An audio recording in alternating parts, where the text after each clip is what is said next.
हम लोग पिछले लेक्चर में ये देखे थे कि resultant electric field symmetrical system के सेंटर पे हमेशा जीरो होता है। बोले थे ये एक बहुत इंपॉर्टेंट रिजल्ट है और इस पे आपको एक क्वेश्चन भी दिखाए थे। मतलब सिमेट्रिकल सिस्टम समझ रहे हैं कि जैसे ये रिंग है, यूनिफॉर्मली चार्ज डिस्ट्रीब्यूटेड है तो सेंटर पे जीरो, दो इक्वल चार्ज है सेंटर पे जीरो।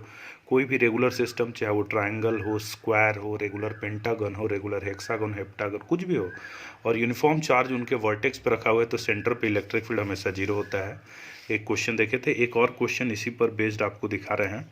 यहाँ पे क्या है कि अपने पास एक रिंग था पूरा, यहाँ पे आपको कटा हुआ दिख रहा होगा, ये बाद का चीज़ है, बट ये शुरुआत में एक पूरा रिंग है जिसमें टोटल चार्ज Q है और यूनिफॉर्मली डिस्ट्रीब्यूटेड है। अब इसमें एक छोटा सा लेंथ dx काट दिया जाता है, एक छोटा सा लेंथ dx काट दिया जाता है।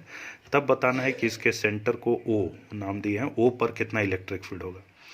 अब इसको सोचने का दो तरीका हो सकता है। अभी फ़िलहाल जो अभी यहाँ जो तरीका हम लोग समझे थे कि सेंटर पे इलेक्ट्रिक फील्ड जीरो होता है, उस कंसेप्ट को यूज़ करते हुए पहले बनाएंगे। तो कैसे सोचेंगे इसमें हम लोग ये सोचेंगे कि अगर ये पैक होता तो यहाँ पे इलेक्ट्रिक फील्ड जीरो हो जाता। फिर से रिपीट कर रहे हैं, अगर ये पैक होता तो यहाँ पे इलेक्ट्रिक फील्ड जीरो हो जाता।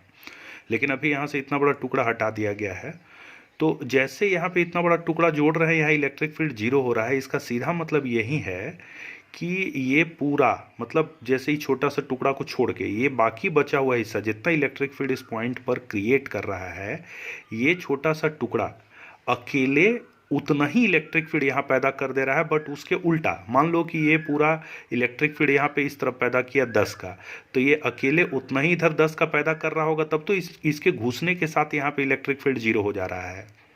तो इसका सीधा मतलब है कि ये पूरा टुकड़ा के बजाय, ये पूरे टुकड़े का इलेक्ट्रिक फील्ड निकालने के बजाय सिर्फ इस छोटे से टुकड़े के चलते यहाँ पे इलेक्ट्रिक फील्ड निकाल दे, तो इस पूरे टुकड़े का भी इलेक्ट्रिक फील्ड का मैग्नीट्यूड यहाँ पर उतना ही होगा और डायरेक्शन उल्टा होगा। फिर से रिपीट कर रहे हैं कि मान लो ये पूरा टुकड़ा इस तरफ इलेक्ट्रिक फील्ड 10 का पैदा कर रहा था।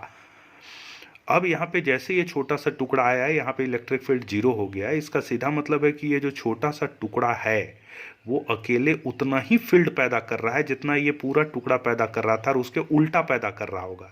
तब तो यहाँ नेट इलेक्ट्रिक फील्ड जीरो हो जाता है इस छोटा सा टुकड़ा के घुसने के साथ।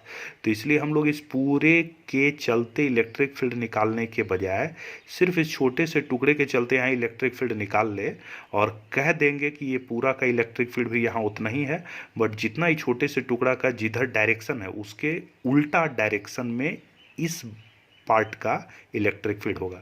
जैसे यूँ कहेंगे कि छोटा सा टुकड़ा के चलते इलेक्ट्रिक फील्ड इधर है, यानी कि इस पूरे टुकड़े के चलते इलेक्ट्रिक फील्ड इधर होगा, तब तो ये छोटा सा टुकड़ा के घुसने के साथ यहाँ इलेक्ट्रिक फील्ड जीरो हो गया। तो ये छोटा सा टुकड़ा के चलते यहाँ इलेक्ट्रिक फील्ड निकालना है, ये दिमाग में रखना है। मतलब एक छोटा सा पॉइंट चार्ज हुआ, पॉइंट चार्ज के चलते इलेक्ट्रिक फील्ड निकालना है, जिसका फार्मूला हम लोग जानते हैं। तो पॉइंट चार्ज के चलते इलेक्ट्रिक फील्ड का फार्मूला क्या है, 1/4πε0 Q/r²। तो यहाँ से यहाँ का दूरी r है, r पता है, बट इसका चार्ज निकालना होगा। तो वो कैसे निकालेंगे, तो फिर से वहीं पहले निकाल लेंगे चार्ज पर यूनिट लेंथ। इस पूरे में चार्ज कितना है, Q है, और इस पूरे का लेंथ क्या है, 2πr। तो चार्ज पर यूनिट लेंथ निकाल लिए और इस छोटे से लेंथ से गुना कर दिए, जो क्या है dx से मल्टीप्लाई कर दिए। तो ये छोटा सा टुकड़ा में कितना चार्ज होगा वो निकल गया। छोटा सा टुकड़ा का चार्ज निकल गया हम लोग का। तो इस छोटा सा टुकड़ा के चलते चार्ज इलेक्ट्रिक फील्ड कितना होगा, स्मॉल पार्ट के चलते 1/4πε0 इंटू dq, मतलब ये छोटा सा चार्ज जिसका ये वैल्यू है, बाई यहाँ से यहाँ का डिस्टेंस का स्क्वायर। तो यहाँ पे डिस्टेंस का स्क्वायर r²। तो ये हो गया हम लोग का इलेक्ट्रिक फील्ड इस छोटा सा टुकड़ा के चलते, जिसका डायरेक्शन इधर होगा, यानी बाकी इस वाले पार्ट का इलेक्ट्रिक फील्ड इतना ही होगा बट इस तरफ होगा। ये एक तरीका है सोचने का इसको। एक दूसरा तरीका छोड़िए, यही तरीका तक फिक्स रहिए, बेटर होगा। अब आगे अगर हम लोग देखें तो कुछ एनसीईआरटी के क्वेश्चंस पर, यहाँ पर आपको कुछ एनसीईआरटी के क्वेश्चंस को यहाँ दिखाए हैं। ये एनसीईआरटी का एग्जाम्पल का क्वेश्चन नंबर 1.8 है, पेज नंबर 21 में दिया है। इसका फ़ोटो हम डाल देंगे अलग से, चूँकि उतना लंबा क्वेश्चन लिखना यहाँ पे टाइम पास होता है, इसलिए सीधे क्वेश्चन न लिखे, सीधे सिर्फ इसको सॉल्व करके आपको दिखा रहे हैं। क्वेश्चन अलग से आपको डाल देंगे। क्वेश्चन क्या है, तो सबसे पहले यहाँ पर दो प्लेट्स है, आप ऐसे समझिए, ऊपर वाला प्लेट में नेगेटिव चार्ज है और नीचे वाला प्लेट में पॉजिटिव चार्ज है। तो वो सब कुछ काम का नहीं है। बस ये दिया हुआ है कि ओवियस है, पॉजिटिव से नेगेटिव की तरफ एक इलेक्ट्रिक फील्ड होता है, तो इधर से इधर एक इलेक्ट्रिक फील्ड है। क्वेश्चन में इसका वैल्यू दिया हुआ है 2 × 10⁴। अब यहाँ ऊपर वाले प्लेट से एक इलेक्ट्रॉन को छोड़ दिया गया है, वो इलेक्ट्रॉन इस प्लेट तक पहुँचने में कितना टाइम लेगा ये कैलकुलेट करना है। दूसरा सिचुएशन में ऊपर वाला प्लेट पॉजिटिवली चार्ज्ड है और नीचे वाला प्लेट नेगेटिवली चार्ज्ड है, यानी इलेक्ट्रिक फील्ड का जो डायरेक्शन होगा ये ऊपर से नीचे की तरफ होगा, यानी इलेक्ट्रिक फील्ड यहाँ पे इधर से इधर है। इस बार एक प्रोटॉन में भी चार्ज उतना ही होता है जितना इलेक्ट्रॉन में होता है, सिर्फ चार्ज का नेचर उसमें पॉजिटिव हो जाता है। अब एक प्रोटॉन को यहाँ से छोड़ा गया तो उसके लिए कितना टाइम लगेगा यहाँ पहुँचने में, मतलब दोनों केस में हम लोग को टाइम कैलकुलेट करना है, इलेक्ट्रॉन को यहाँ से आने में लगा हुआ समय और प्रोटॉन को यहाँ से आने में लगा हुआ समय। ध्यान देने का चीज़ है, आपको पहले बताए थे कि नेगेटिव चार्ज पर फोर्स किधर लगता है, तो इलेक्ट्रिक फील्ड के अपोजिट लगता है। तो इलेक्ट्रिक फील्ड यहाँ नीचे से ऊपर की तरफ है, यानी इस इलेक्ट्रॉन पे फोर्स नीचे की तरफ लगेगा।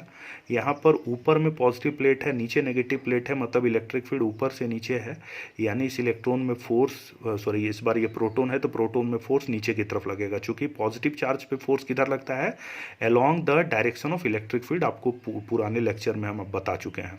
तो यानी इस प्रोटॉन पे फोर्स किधर लग रहा है, नीचे की तरफ, जबकि इस इलेक्ट्रॉन में भी फोर्स लग रहा है नीचे। क्यों? चूंकि दोनों में इलेक्ट्रिक फील्ड का डायरेक्शन अपोजिट है। तो पूछा गया है टाइम क्या लगेगा इलेक्ट्रॉन को आने में, प्रोटॉन को आने में। आप यहाँ बाद में गौर करेंगे और आपको हम इस बात को एक्सप्लेन भी कर देंगे कि यहाँ ग्रेविटी को नेगलेक्ट किया जा सकता है, कैसे वो समझेंगे आगे। फिलहाल अभी मान के चल रहे हैं ग्रेविटी नेग्लिजिबल है, बाद में देखेंगे। पहले इलेक्ट्रॉन के लिए काम कर रहे हैं, इलेक्ट्रॉन पे कितना फोर्स लगेगा। तो फोर्स के लिए आपको फार्मूला बताए थे, आप अगर पीछे नोट बनाए होंगे तो आपको दिखा होगा। फोर्स इक्वल टू होता है charge into electric field. Charge को इलेक्ट्रिक फील्ड से अगर मल्टीप्लाई कर दिया जाए तो फोर्स आता है। तो इलेक्ट्रॉन पर फोर्स कितना होगा, तो charge into electric field. Electron का चार्ज को ई से डिनोट किया, इलेक्ट्रिक फील्ड। तो एक्सेलरेशन कितना हो जाएगा, तो फोर्स को मास से डिवाइड कर दिए, मास ऑफ इलेक्ट्रॉन, तो ये निकल गया एक्सेलरेशन ऑफ इलेक्ट्रॉन। अब हम लोग को यहाँ से आने में लगा हुआ टाइम निकालना है, तो यहाँ से यहाँ का डिस्टेंस पता है और यहाँ पर वो रेस्ट से चला है, यहाँ से जब वो चला है तो यहाँ से रेस्ट से चला है, यहाँ आने में टाइम निकालना है। मतलब आपको डिस्टेंस पता है, एक्सेलरेशन पता है, इनिशियल वेलोसिटी 0 है ये भी पता है, आपको टाइम बताना है। तो ये फार्मूला हम यूज़ कर रहे हैं, इज इक्वल टू ut + ½ तो यहाँ u0 चूँकि यहाँ से वो रेस्ट से चला है, यहाँ से रेस्ट से चला है, तो क्या हो गया यहाँ पर u0, तो ut 0 हो गया प्लस ½ तो ये 0 हो गया, तो ये ½ सिर्फ बचा, तो t is equal to 2s/a। A की जगह ये पूरा वैल्यू डाल देंगे, ये पूरा वैल्यू को यहाँ पे पुट कर दिए, तो टाइम की जगह ये आ गया। अब यहाँ पर सारा एक्सप्रेशन पुट करना है, तो 2 के जगह 2 हो गया। डिस्टेंस यहाँ दिया हुआ था 1.5 मीटर। ध्यान दीजिएगा एनसीईआरटी में ये 1.5 सेंटीमीटर दिया है, बट हम यहाँ 1.5 मीटर लिखे हैं, इसलिए हम यहाँ मीटर में, अगर सेंटीमीटर में रहता तो 1.5 × 10⁻² करते, तो बस हम मीटर लेके चले हैं। तो 2 × 1.5 इंटू मास ऑफ इलेक्ट्रॉन कितना, 9.1 × 10⁻³ kg। ये है इलेक्ट्रॉन का चार्ज 1.6 × 10⁻19 और इलेक्ट्रिक फील्ड, यहाँ पे इलेक्ट्रिक फील्ड कितना है, तो इलेक्ट्रिक फील्ड 2 × 10⁴। ये मेरा हो गया इलेक्ट्रिक फील्ड, तो ये पूरा है। बाकी तो इसको सॉल्व करना, आप सॉल्व करेंगे तो ये 2.9 × 10⁻⁻8 सेकेंड आएगा। मतलब इलेक्ट्रॉन को यहाँ से आने में कितना समय लगा, तो ये समय लगा। प्रोटॉन के लिए अगर आप चलेंगे तो प्रोटॉन के लिए क्या स्थिति है, तो प्रोटॉन के लिए आप बिल्कुल इसी तरह से चलेंगे, सब कुछ यही होगा, बस यहाँ पर बदल जाएगा। इलेक्ट्रॉन का चार्ज की जगह प्रोटॉन का चार्ज वो तो सेम ही रहेगा, वो तो सेम ही रहेगा, सिर्फ ये वाला बदलेगा, मास ऑफ इलेक्ट्रॉन की जगह मास ऑफ प्रोटॉन। तो यहाँ पर आ जाएगा मास ऑफ प्रोटॉन और बाकी सब कुछ सेम रहेगा, चूँकि distance, electric field, everything is same. तो जो चीज़ बदल रहा है वो क्या है, मास ऑफ प्रोटॉन। तो बस यहाँ पे मास ऑफ प्रोटॉन पुट करेंगे, जिसका वैल्यू 1.67 × 10⁻27 kg है। आप सॉल्व करेंगे तो आ जाएगा आंसर। यहाँ पे एक चीज़ हम अपने से खुद से ऐड किए हैं कि कभी कभी इस तरह के क्वेश्चंस में रेशियो ऑफ टाइम पूछ देता है कि भाई एक इलेक्ट्रॉन एक प्रोटॉन को छोड़े हैं, यहाँ पे आपको ऐसे भी कह देगा नीचे से एक इलेक्ट्रॉन को छोड़ा गया, एक प्रोटॉन को यहाँ से छोड़ा गया, ये उसको नीचे आने और इसको ऊपर जाने में लगे हुए टाइम का रेशियो बताइए। तो आप दोनों केस में एक्सप्रेशन पे अगर आप ध्यान देंगे, ये वाला और ये वाला एक्सप्रेशन में जो चीज़ अंतर है, बाकी सब कुछ सेम है, जो चीज़ अंतर है वो मास का अंतर है। एस सेम है, ई सेम है, चूँकि इलेक्ट्रॉन प्रोटॉन का चार्ज सेम होता है, सिर्फ उनका नेचर अलग अलग होता है। इलेक्ट्रिक फील्ड भी सेम है, तो दोनों में अंतर किस बात पे है, तो मास ऑफ प्रोटॉन पे। इसलिए टाइम किस पे डिपेंड करेगा, √√, मास के रूट पे डिपेंड करेगा टाइम। इसलिए अगर इलेक्ट्रॉन प्रोटॉन के टाइम का रेशियो निकालना है तो सिंपली मास ऑफ इलेक्ट्रॉन और मास ऑफ प्रोटॉन का रूट का रेशियो निकाल देंगे तो ये टाइम का रेशियो आ जाएगा। एक और बात आपको बोले थे कि यहाँ पर हम लोग एक्सेलरेशन ड्यू टू ग्रेविटी को नेगलेक्ट कर सकते हैं। आप इस वैल्यू से देखिए, एक्सेलरेशन प्रोटॉन को आप एग्जांपल लीजिए तो एक्सेलरेशन प्रोटॉन क्या हो जाएगा, ई इंटू ई, और यहाँ पर मास ऑफ प्रोटॉन होगा, मास ऑफ प्रोटॉन ये वैल्यू हुआ। और अगर आप इसको सॉल्व करेंगे तो 1.9 इंटू 10⁻12 मीटर पर सेकेंड स्क्वायर आएगा। आप देख सकते हैं एक्सेलरेशन ड्यू टू ग्रेविटी कितना होता है, 10 मीटर पर सेकेंड स्क्वायर होता है। ये बहुत छोटा वैल्यू है इसके रिस्पेक्ट में। तो इन केसेज में आप ग्रेविटी के इफेक्ट को नेगलेक्ट कर सकते हैं। प्रोटॉन में चलिएगा तो ये और बड़ा हो जाएगा, क्यों, क्योंकि यहाँ पर मास ऑफ प्रोटॉन के बजाय इलेक्ट्रॉन में चलिएगा तो ये वैल्यू और बड़ा हो जाएगा। क्यों, बिकॉज यहाँ पे आप मास ऑफ इलेक्ट्रॉन यूज़ करेंगे और यहाँ पे 10⁻−31 होगा, यानी ये वैल्यू बड़ा हो जाना है। तो इस इलेक्ट्रॉन है या प्रोटॉन दोनों में हम लोग नेगलेक्ट कर सकते हैं किस चीज़ को, ग्रेविटी के एक्सेलरेशन को। Thank you.